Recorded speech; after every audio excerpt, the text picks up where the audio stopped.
banyak mendengar tentang kisah Rasulullah Shallallahu Alaihi Wasallam. Namun kita tidak menerapkan dalam kehidupan kita.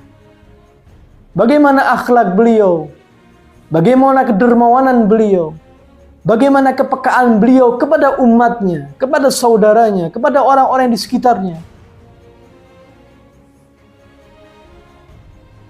Maka sudah selayaknya bagi seorang mukmin memiliki kepekaan semacam ini.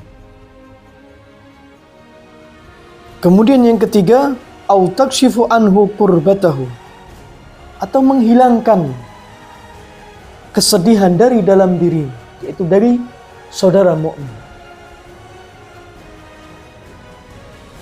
Jadi paling utamanya ibadah di sisi Allah Subhanahu wa taala adalah memasukkan kegembiraan, memasukkan kebahagiaan dalam hati seorang mukmin. Kemudian yang kedua, menghilangkan rasa lapar dari diri saudara mukmin. Dan yang ketiga, menghilangkan kesedihan dalam diri saudara mukmin. Dan ini termasuk dari hak-hak seorang mukmin atas mukmin yang lainnya. Harus kita fahami. Kita harus mengerti hak-hak saudara mukmin kita. Di antaranya adalah ketiga hal ini yang disebutkan oleh Rasulullah Shallallahu Alaihi Wasallam. Hak-hak yang lain yang dimiliki oleh seorang mukmin atas mukmin yang lainnya adalah tidak menggunjingnya, tidak berbicara di saat sudah wafat kecuali kebaikan. Kemudian tidak mengganggunya, tidak menyakitinya. Ini hak-hak mukmin atas mukmin yang lain. Kita mengaku seorang mukmin, namun kita tidak tahu hak-hak semacam ini. Atau bahkan kita mengabaikan, atau bahkan menutup mata. Tidak ingin tahu apa yang dirasakan saudara kita. Tidak ada rasa ingin tahu.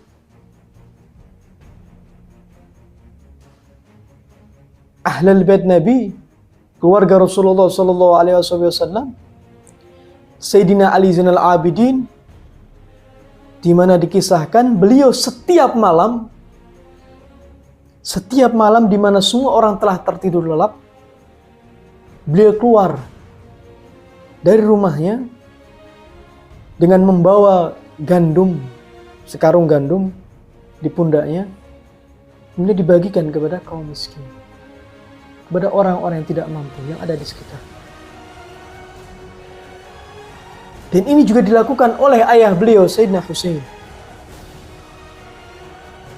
Dilakukan juga oleh Sayyidina Ali bin Abi Thalib. Ini adalah warisan dari rumah kenabian. Warisan akhlak, warisan ilmu dari seorang nabi termulia, yaitu Ar-Rasul Sallallahu Alaihi Wasallam, pada keluarga beliau. Dan ini disampaikan juga kepada untuk umatnya. Sebagai seorang mukmin, sebagai umatnya Rasul Sallallahu Alaihi Wasallam, yang mengklaim pecinta Rasul, yang mengklaim dalam hatinya memiliki kecintaan kepada Rasul dan keluarga Rasul, maka hendaknya kalian perhatikan baik-baik nilai-nilai yang telah diajarkan oleh beliau Sallallahu Alaihi Wasallam.